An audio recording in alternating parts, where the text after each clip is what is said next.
bringing you up to date on all the action from a busy weekend of women's soccer. This is USL Super League Game Week on SiriusXM FC.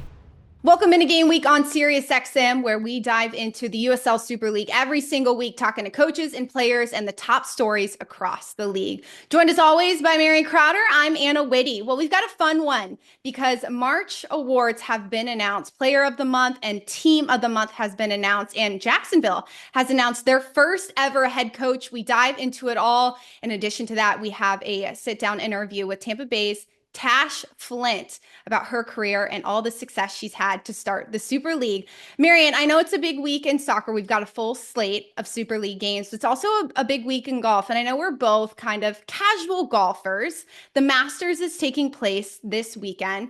Who are you rooting for? Like, how do you experience the Masters on your end? What's your typical weekend? Normally I don't. Normally it's like, oh, someone's getting a green jacket. Good for them. It wasn't Golf Tiger. clap.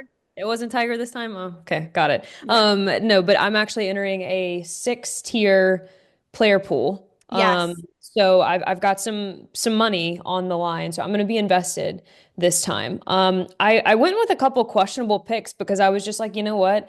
First of all, the buy-in's not that large, and second of all, I mean, they're calculated risk, right? Like positive upside that I'm not sure a lot of people are going to pick. Everyone was like Rory or Scotty, and I went with the Swede. That's easy. Oh, I you went with the did? Swede.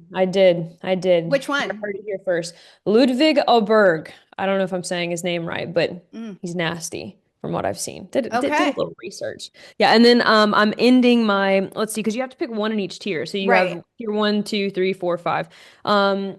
We got Oberg, we got Keegan Bradley, we got Lucas Glover is like one of my bottom tiers. Tommy Fleetwood, I think, was like my tier Love Tommy. 2. Love Tommy. Love Tommy's Tommy. my Also favorite. a fan of Fleetwood Mac.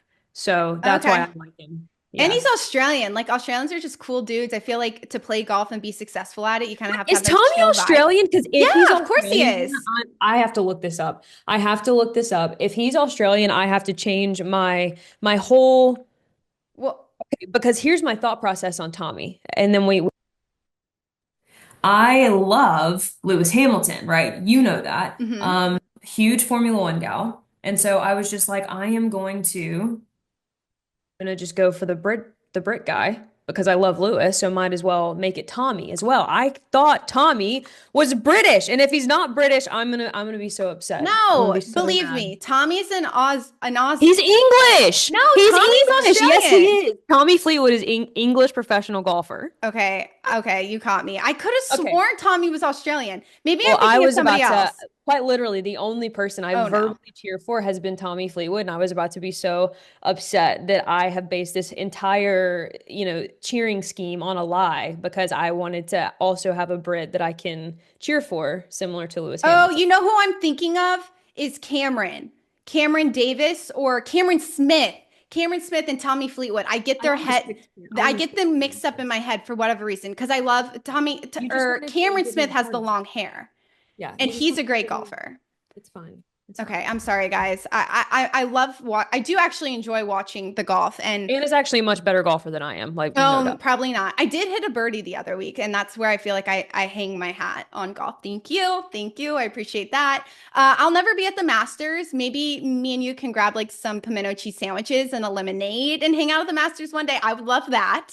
But we'll never be competing. You know, I was invited to that pool, and now it has me thinking maybe I need to enter to keep this conversation going on this show. Enter, but you can't pick any Yeah. of the same people I did since I just gave it. No, I won't. You can Cameron pick Smith. Tommy. You can pick Tommy. We can both pick Tommy. Tommy or Cameron Smith. I'll let you know. We'll keep you up to date. Yeah, so we got the Masters going on this weekend, and of course, the Super League. March Team of the Month awards came out last week. And let's start from the top. Goalkeeper winner was Fort Lauderdale's Cosette Morche. Defenders were Spokane's Haley Thomas, Fort Lauderdale's Laurel Ansbro, and Dallas's Hannah Davison. In the midfield, Lexington's Shane Moyer, Taylor Almer from Spokane, and Carolina's Audrey Harding. On top of that, Brooklyn's Mackenzie George, which we definitely expected her name to be on this list.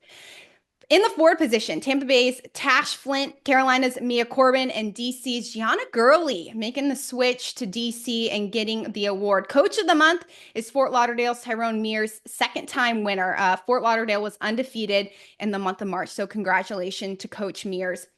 A lot of players also that just in general had a really nice March. I felt like we saw some really good play, individual play in particular. But Marion, you look at this list, who are one or two players that really stand out to you that you felt like really deserved this award in March? First of all, kudos to the selection committee. I thought this was as close to a perfect month as we've seen so far. Cosette Morche stands out to me massively. I've talked about her multiple times on this show, and her ability as a goalkeeper to play with her feet really helps Fort Lauderdale play the style that they want to. So huge shout out to her. I got to give love to Spokane, and I actually think Sarah Clark could have been an honorary mention on Team of the Month for Spokane. Thought she was terrific. But Taylor Almer, I am so glad to see her getting the love she deserves. Her ability to not only be on the ball, control the tempo of a match, but the vision, the intensity that she brings as a captain. Not only that, but she played all 360 minutes in March. And it's important to note she wasn't available. Obviously, neither of us were on the call. We weren't on the coaches' calls this week, but she wasn't available for selection in their last game on April 3rd. So hope all is well there, because man, when she is on all cylinders, this is a really good Spokane lately too.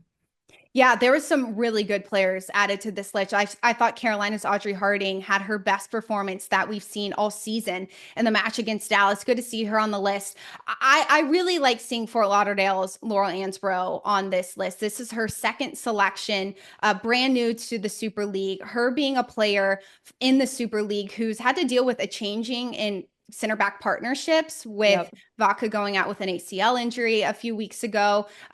Also, Fort Lauderdale only let in 2 goals in the month of March. We look at Ansbro being a player in the Super League who has stepped in and made her presence initially known. There was no, okay, I have to figure out my footing. So really enjoyed watching her. And then Lexington, Shea Moyer. It hasn't been a great year for Lexington. That is not necessarily a surprise in the sense that as a whole, Lexington is struggling just based on what we've seen when it comes to connecting. But I think Moyer has been such a steady force in the midfield.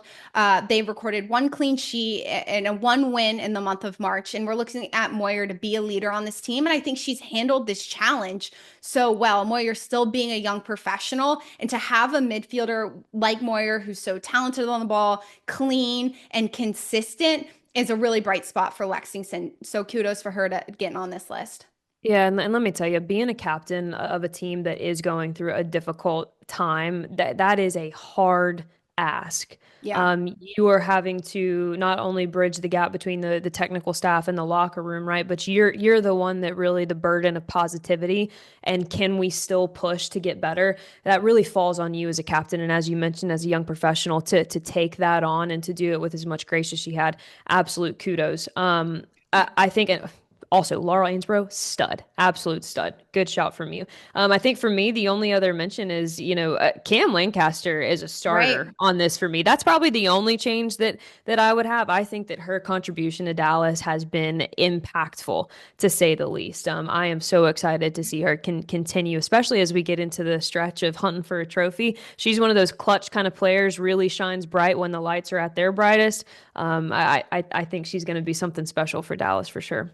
Absolutely. And I think for Dallas and a lot of these young players, it's been really fun to watch their introduction to the Super League and how some of the really young players are some of the ones that are shining the brightest at this point of the season. Still a couple months to go in the Super League, but we've got the player of the month, Marion, who goes to Carolina's Mia Corbin. 4 goals in 5 games. She almost doubled what she had in terms of goals in the fall. Corbin is on absolute fire. Carolina is a team that has looked really good in their last 2 performances. We are recording this on a Tuesday, so it is ahead of the DC Carolina game. So we'll let everybody know that. But we're looking at Corbin's performances of late, and taking Corbin off the field would be a huge loss for Carolina. And that's how I like to kind of evaluate these player of the month. Like, who would you take off a team and it would make a major negative impact? And for me, it's just been Corbin so far to start. Yeah, it was actually hard for me just looking at the stats, and you could throw Tash Flint into that as well, right? 4 goals, also someone you take her off the field for Tampa Bay. I'm not sure that they're the same type of team. What I have loved so much about Mia is what she does off of the ball. I think that is one of her biggest qualities. Obviously, we've seen her skill on the ball. We know her ability to distribute. We know her ability to strike a ball, but so much of what she does as an attacker is put herself into good windows of space. especially in the area. Her movement off Yeah. of the ball, her timing, and her understanding of her teammates, to me, has been improvement from the fall, and that just comes with time, right? Time, connection, familiarity, and she is firing on all cylinders, playing with confidence too. Yes. My I goodness. was going to say she just looks so comfortable in the midfield and she uses her size really well. Great in the air, great in the area like you had mentioned. So congratulations to Mia Corbin being the March Player of the Month. We got plenty else to chat about here on Game Week, so don't go anywhere. It is Game Week on Sirius XM. Bringing you up to date on all the action from a busy weekend of women's soccer. This is USL Super League Game Week on Sirius XM FC. Welcome back to Game Week on Sirius XM. Big announcement made in the USL Super League. Jacksonville is kicking off their first season this upcoming fall. And they also announced their first ever head coach in Stacey Balaam. Recently served as the associate head coach at Vanderbilt, where she focused on offensive strategy and player development. Vanderbilt had 45 goals last year, tied for 10th most in program history. She was promoted in February from an assistant role to an associate role after 2 years at Vandy. Balaam previously was the head coach at West Georgia for 6 seasons before heading over to Vanderbilt. Marion, I know you've got a lot of experience, not just playing in the SEC at Georgia, but also calling games in the SEC. So what is your take on Balaam leaving the prestigious SEC to come to the prestigious USL Super League? I think it's a brilliant hire, and I think if Sporting JAX does this right, they could be that kind of marquee club where everyone says they've done this right. They have all of the makings to be able to have a full pathway and have men's and the women's on the professional side. And I actually got to catch up with Darren Ambrose. He's the head coach of Vanderbilt, been the head coach of Vanderbilt for quite some time, a very successful program, seen many players go into the professional ranks, both here and overseas. And he told me, quote, Stacey will inject professionalism and passion into Jacksonville. She is a terrific communicator, an effective teacher, and brings great energy to those around her. Not only is that high praise from a man of Darren Ambrose's caliber, who is one of the most respected coaches in collegiate soccer, but also if you look at the reaction on some of the social media announcements and some of the coaches that are leaving us breadcrumbs, you look at Jason Lowe, one of coaches who just went to the Final Four recently under Robbie Church, as we know, one of the three most respected collegiate coaches to ever have been a part of this game. And then Jessica Clinton, who is over with the Oakland Soul right now, and one of the most budding minds, I think, in our women's game. It just speaks for itself. They all believe that she is a brilliant hire. I believe she's a brilliant hire, and I've got to be a little bit selfish here and say I'm really glad to see an attacking head coach finally come into the fold. Yes. Yes, we're seeing Balaam. She's a player previously who's played in the Yep. W League. She was the captain of Atlanta Silverbacks. And not only has she been in the college experience, which sometimes you could look at and be like, is she ready for that next jump?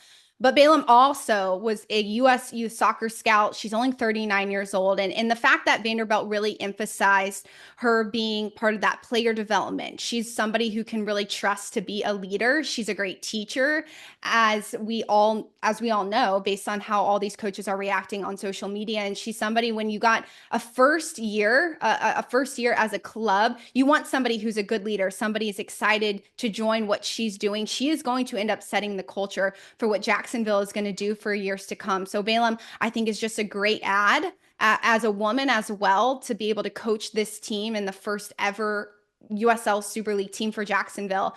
She just adds depth in so many things she's done in her young career. I agree, and I like the emphasis on the player development aspect of that. Like we led this conversation with, Sporting JAX is setting themselves up to particularly be a pathway, a true pathway from bottom to top. And it goes in tandem with probably the most important hire you can make as a club, and that's going to be your sporting director. And for them, they chose a couple weeks ago, I believe it's Mark Warburton, who is one of the most well-known academy builders, academy developers in the UK, has built some of the most prolific academies in England. And he comes here with that in mind. You take his insight, what he's seen work on the national stage, you take her experience already as a player developer, and that's a match made in heaven. And let me just Vanderbilt is a team. They're a dynasty, a program who plays soccer. They play a very particular brand of soccer that requires high IQ and requires a high level of professionalism. They really challenge their players to play some complex structures, to play some complex shapes. And I think that she's going to bring a level of that to Jacksonville. And I'm going to quote what Mark Warburton, again, the sporting director just recently hired, said. He said he was getting asked, how many are you going to pack the club with Jacksonville players? And he says, I'm surprised that I've gotten asked that question that many times. Of course, we're going to scour the area. And we will pack the roster with Jacksonville players if they're good enough. Right. And I think that we can't undervalue the value and the standard that he's going to have as a sporting director. And that's going to give Stacey the opportunity to have that same standard as the head coach. And I think that's one of the most important relationships you can have. I am really excited to see this pair in action. Well, I think that's also important. And we've seen it in Dallas. We've seen it in Carolina. They've scoured their specific areas, knowing that the brand of soccer in those towns couldn't be more different. Like Carolina's a little bit more technical. Dallas, we've seen this really grit energy from them. So Jacksonville wanting to use the talent that they have, but also scour the nation. And we know both sporting director and new head coach in Balaam are really respected coaches who are going to go out and have people who want to follow in their footsteps.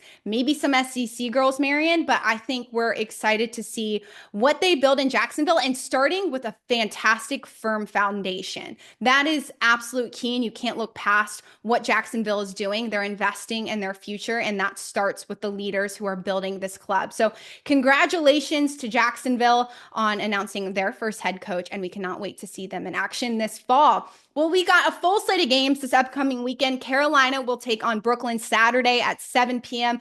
Tampa Bay versus Lexington Saturday at 7. And we got Fort Lauderdale taking on DC Saturday at 7:30, Spokane against Dallas Saturday at 9 p.m. Eastern time. You can tune into all of these games on Peacock. Carolina is in a position where if they do get 3 points here today, they could bump back into that number one spot. I say today because it is Tuesday as we were recording this show. So the only real movement we could see out of Tuesday, April 8th is Carolina 1, Dallas 2, or it really just stays the same, Marion. But you look at these games, which one in particular do you have circled on your calendar in terms of excitement of where you want to see teams kind of progress going into match day 28? I'm going to keep this pretty simple. 1 and 4, right? Obviously, we're taking out today's game, the Tuesday, the 8th game. We're looking at Saturday, April 12th. 1 and 4. We start the day with Carolina Ascent versus Brooklyn. We end the day with Spokane Zephyr FC versus Dallas Trinity. And those are the ones not only from a tactical matchup I think are the most exhilarating, but also from a points perspective, they mean the most. No doubt about it. Absolutely. We've got some really exciting ones, I think, for Carolina and Brooklyn. Brooklyn has to get back into their consistent form. Mackenzie George has put that team on her back and can't do it forever, whereas Dallas is looking to bounce back from their recent loss against Carolina. Spokane's looking good.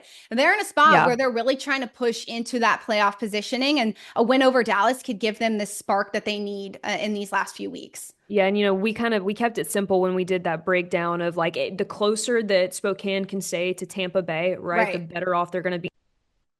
They're still 2 games behind Tampa Bay. They're 2.5 games behind Fort Lauderdale, currently sitting in 4th. They're 3 games behind Brooklyn, right? So they have been excellent, but they really cannot afford to take their foot off of the gas pedal. And I think that they're going to be tested in this matchup versus Dallas. Obviously, Dallas is going to want to start to run away with that top spot. Spokane is going to try to make it. So there's a lot on the line. And there's going to be a lot of pride that goes into that match. What a one to end on. I know, right? You'll have to stay up late for this one if you're on the East Coast. It's a No. 9 o'clock Eastern time kick. But again, tune in on Peacock for all the excitement and let us know in the comments. Make some predictions. We want to know what you guys are thinking as we come to the end of the season and come into the playoff spot. We listened to your comments for sure because we got Tash Flint on the show out of Tampa Bay. Don't go anywhere. We have her here on Game Week next. Bringing you up to date on all the action from a busy weekend of women's soccer. This is USL Super League Game Week on SiriusXM FC. Welcome back to Game Week on SiriusXM. We are now joined by Tampa Bay's Tash Flint, highly requested Tash Flint. Tash, thank you so much for joining the show. You were previously overseas. You were playing for Liverpool on loan at Celtic. This is your first time playing here in the States. So why now was this the right time for you to come to America and play? I just think I've been offered to come to America a couple of times throughout the years of my football career, and I've never really felt like it's been the right time other than the time coming now, so that's great. Previously, I think I've been quite like a home and family person. I've always wanted to be close to home, close to family, but now I've got my wife, my two dogs. I'm just quite happy and feel at home there, so I travel wherever we want, so the US was definitely on the top of the list for me. We're definitely a dog show, so before we get into any more of your footballing experience, you have to describe the dogs for everyone. Oh, they're really cute. So I've got two little sausage dogs. One's a girl, one's a boy. The boy's called Frank and he's 4. Is as sausage dogs are, he's very, very long. He's a dapple, so he's like a dark, like black, silver, and tan. So he's like he's really cute and he's got just a really cute face. And then the girl, she's called Blue and she's 3 years old and she's called Isabel. So she's like a grey colour.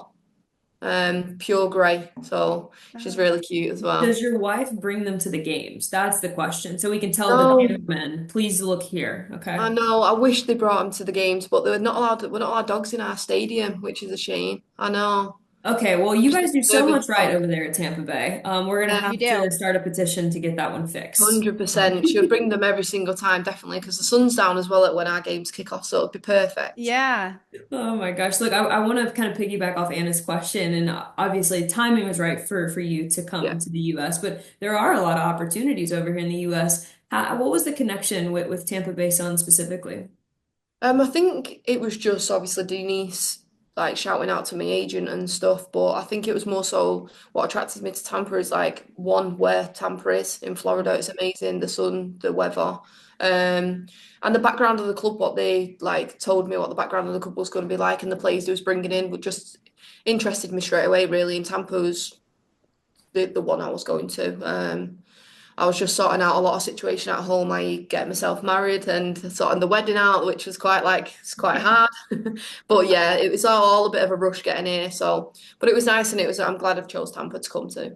Yeah, that tan looks good on you. I'm sure the sun feels good. Really, probably, I'm going to go on a limb here and say maybe the first time in your life you've been in consistent sunshine for a Yeah, long time. yeah, Uh, definitely. yeah, I mean, the month of March was good to you too, Tash. You had 4 goals in the month of March and you were named to Team of the Month. And in the spring, your coach had a formation change. We saw a little bit of some tactical changes. What do you feel like has worked so well for you in the past couple of months to see the back of the net so often? I just think I've been getting used to the league. The league's really different here. So the league in the UK and the leagues here is quite like two complete different leagues. One's very technical and then one's very athletic, and that's where I needed to change my game a little bit. Not change my game, but maybe add to my game with like be more athletic. So I think for the past couple of months I've like been showing that my work rate. Um, and just like maintaining my technical ability, it always kind of stays. It doesn't really drop with my technical ability, which is good. So I think it was just a work rate and getting there, getting that level there, really. I feel like you've really found your rhythm in front of goal, and I'm talking more so throughout the course of your entire career, right? If you look at it, I feel like there were some ups, there were some downs, and as a former attacker myself, I feel like people don't talk about how that weighs on you mentally, Yeah. so much. What's been kind of the biggest shift for you mentally? Take us in the mind of an attacker, right? When you know you're trying and you're searching to find that form, you finally get it. What's that feeling like when it clicks? It's great, like you said yourself, it's the click, it's when it does click, it's amazing. I'm quite like a forward who's I want to go into every game and score goals, but I'd mainly want to go in there and win games. Whether that means me scoring goals, or whether that means me assisting, or whether that means me just putting a shift in that game and playing well and contributing to the team winning and getting the 3 points. I'm quite. I wouldn't say I need to score every game to like maintain my confidence or anything like that. So I'm a striker. I shoot a lot of like I have a lot of shots. I'm not going to score every single one. So I kind of don't let myself like don't let that worry me if I go games, a couple of games without scoring. I know it's going to click at some point, and like you said, now I think it has clicked, and hopefully I can stay in that rhythm. Not the previous game, just gone the game before I had 2 goals, and then the one that we've just had on the weekend I've not scored. But I'm not going to worry too much about that because we got the 3 points and everyone put a shift in and I was contributing to that, so I'm happy with that. I love that mindset because then you guys did win the Florida Derby this past week against Fort Lauderdale, and that not just a win, but a clean sheet. Your team Yeah. looking so strong right now. Let's talk about Tash off the field because I did read that you're into motorbikes. Is that what? Take us into how you got into motorbiking and like how do you stay safe during this? I'd like to know where you've even read that, to be honest. I will tell. How No, have it was you on the team even website. noticed? Yeah, I'd love to even know where you found that. But I've just like rode motorbikes my whole life really. My parents didn't really let me ride motorbikes, so it was more so I'd sneak them in the backyard and just leave them there. They never knew they was there. I used to try and get them out the front all the time and just not let them go in the back. But I've just rode them my whole life. I like that kind of stuff, but it's something you can't do when you're playing professional sport. So it's something I'll do when I'm off season. I wouldn't, and I don't do it often as well. I've not done it for probably a couple of years now. Probably since I've not been back home. So I was living in Leicester for 4 years. And I've not rode them since then as well. So it's been probably about a good 5, 6 years. I've not rode motorcycles now. So You didn't think about going pro in motorbiking instead of soccer? no, do you know, it was just like a hobby. It's something I do really, really love, but I'm more so quite a relaxed person. I used to just ride them on the lakes and Mm. just like peace of mind and go on the quiet lakes and ride them around and have a little chill when I didn't want to ride them and just be taking the peace in from the lake of the quietness and yeah. I still feel like that's not really something that you just start randomly doing, right? There was Yeah. a moment of attraction for you and the Yeah. motorbike, certainly, right? Yeah, so I think it's the area where I live in's quite like there's a lot of people who ride motorcycles and are into that kind of stuff. And I think where I live there's a lot of like Greenland, so you're able to go and ride them, so that's nice. A couple of my family as well own a farm, so I used to go on there and just ride on there, which was quite nice. But I think it was more so the people that I was around, hanging around when I was younger. It was football or riding motorbikes and quads, so I Mm. think it was one of them. So yeah. Give I us the game day routine. Do you know, it's actually crazy. I don't actually have a set routine. It's different every single week. So last weekend for Fort Lauderdale, I got up, I had some breakfast, I took the dogs out with the wife, then we went and had some lunch, went home, done a little bit of recovery, and then get changed for the game. And I'm not someone who puts like my left sock on first and my right sock on after that. I just go with the flow. I don't put too much pressure on anything, to be honest. And I think I'm like that in training. I Mm. just turn up and I just train and just try and give my all. And it's the same for game day. I just don't want to put too much pressure on myself, really. Yeah, that's great for a striker's mentality too. I feel like not to put too much into superstition and into those Yeah. types of moments. But I know this is obviously your first time playing in the States, your wife, her first time living in the States. What has really surprised you about your first time living down in Florida? Well, there's no alligators. I've not seen one alligator, which is like I'm sad. I want to see one. I've only seen one at Busch Gardens when I first went for the Halloween weekend. Um, but me and my wife was quite like worried about all the insects, the geckos, the snakes, the gators, and everything. And then we've come and we just have little geckos running across us, but we don't mind them. But we're actually quite shocked that we've not seen as many insects and stuff like that. But everyone's like, it's not as much as people say. It's that the internet trying to fear you, the internet trying to scare you that there's alligators walking across the road when there's not. No, So yeah, definitely not. I feel like your life is safe in those moments. I also yeah, love how you say Busch Gardens. That is Busch fantastic. Gardens. Look, I feel like we'd be remiss to talk about you. We just happen to have you on the show, as Anna said, highly requested Yeah, member of the show. And you're at an interesting point now because the hunt for the first trophy is on. And you know what? Every individual deals with that differently. Every locker room deals with that differently. Yeah. Every manager deals with that differently. I'm just curious if you can take us inside the locker room right now. Is there messaging around a potential trophy, right? Or is it really just next game up, do your job, get the result, and the rest will fall into place? I think for us being in fifth place right now, it's more so about not worrying too much again. It's like not putting pressure on yourself because I think some people can take pressure and some people can't. There. So I think it's just one of them. I think we're taking each game as it comes. We try and take what we done on the weekend, which was really good with the clean sheet, the 2 goals, 3 points, and we just take that into the weekend and what we was doing good. But yeah, they speak in the locker room and obviously in the training ground and facilities that we still want to do that. We still want to we still want to come first. We still want to get into them playoffs. So yeah, it's definitely always a talk. I think it's always in people's back of their minds. But I think it's just not about putting pressure on us as a team right now. And fifth place is just that one spot out of the playoff positioning right now. And your team in particular, the locker room, you've got a mix of experience, you have a mix of inexperience. What is the overarching experience or what would you say like the room is like for you guys in the locker room in terms of leadership and that balance right now? I would say, like you said yourself, there's half and half. So I think people with experience, it's great, but also people with the experience can also learn off people who's not got experience because they've gone through different situations and they're probably going through the same situations that people have like got to there to have the experience.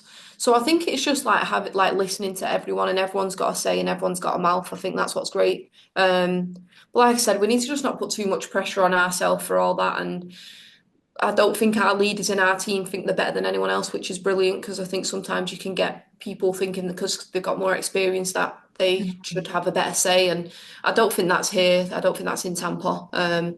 Everyone's opening to listen. Everyone might not agree, and that's life, I guess, and that's football, and that's probably in every single football soccer team. But I think it's a good balance to have half and half experience and half not, to be honest. The most important question, who owns the aux cord? I think there's a couple of people. I think we mix it up. Not you, obviously. No, not me. I'm not really, if we listen to music, we listen. If we don't, we don't. I'm into my music myself, but I'm not like into anyone in particular. I would happily sit in there in silence, or sometimes I actually read my book just before my game. Oh, what are you reading? I'm reading The Co-worker at the moment. Okay, I don't know Um, that one, but there's so many readers in this league. I don't think I've yeah. actually come across this many readers. Like, have you before come across a ton of readers in soccer? Well, I've never, no, not really, not in the UK as well. But I've only just started reading since I've been to Tampa, so I'm a recent reader. I've started reading in the past 2 months. I'm not great at it. I'm quite dyslexic. I'm not great at reading or writing, but I'm giving it a go, and it actually is really peaceful. It actually makes me just forget about everything, and that's one thing I really enjoy is when I step out that door for training. I've left football behind just for the rest of the night, and then I'm back focused in the morning when I come back in. So I think I'm quite good at doing that, and that's how I like my routines to be. So it does take a peace of mind off me and relaxes me a little bit. So that's nice. I think we need a Super League book club. I do Like too. Yeah, it would be brilliant. I think it would be incredible to build friendships, build relationships. Yeah. B, like Anna said, I have never seen a league so invested in reading before. We've got a couple teams that have their own book clubs. I think we should just expand it to the league as a whole and Yeah. just try to get more players attracted to the Super League that way. Yeah, I think that would be great. We have like quite a lot of people in here. I think we have maybe 10 to maybe 15 people that actually read in the team, Wow. maybe 10 people that read in the team. We all swap and change books when we finish reading them, so See, we've quite already good. done it. We've already Oh my done Yeah. God, are we reading nonfiction, fiction, I think biography? everyone's reading a bit of different. I think Okay. everyone's reading different things, to be honest. I think a lot of people like maybe listening to podcasts as well. Some people do audio books, some people like reading them. I think we've got a bit of a mixture in this team, which is What quite an nice. intelligent league. Yeah, Yeah, very smart which Women is ladies. in quite nice. STEM. Women in STEM. Tosh, why did you want to pick up reading? I think it was because everyone else was reading the team, and I was like, wonder if I could do this. And I think it was a little challenge for myself with me being dyslexic. I was like, can I actually read? And I probably say I can't. The big words, I kind of just put something in there and hope it matches, and Like, it makes does sense. match in my head, so that's great. Whether we have the same end of the story, if someone was to read the same book, I'm not sure. But the story's in my head and it's good. It's going good. So I think that's how I've started reading. Just through the team, and a lot of people like on coach journeys and playing journeys. I think everyone's like reading. When times where we need to stay awake, people are just like keeping themselves busy, I guess. Tash, well, thank you so much for coming on. We've learned so much about you here, and it's been so fun to watch you be so successful in this Tampa Bay system. We'll see you at book club, hopefully soon, and best of luck this weekend. Thank you so much for having me on the show. Thank you. Thanks so much for tuning in this week on Game Week. We are live every single Wednesday, either on the SiriusXM app or on USL's YouTube page. Please leave us a comment or a review. We love to know what you guys are thinking at this point in the season and who you would like to hear from. Until then, we'll see you next week. Enjoy the games this weekend. You've been listening to USL Super League Game Week on SiriusXM FC.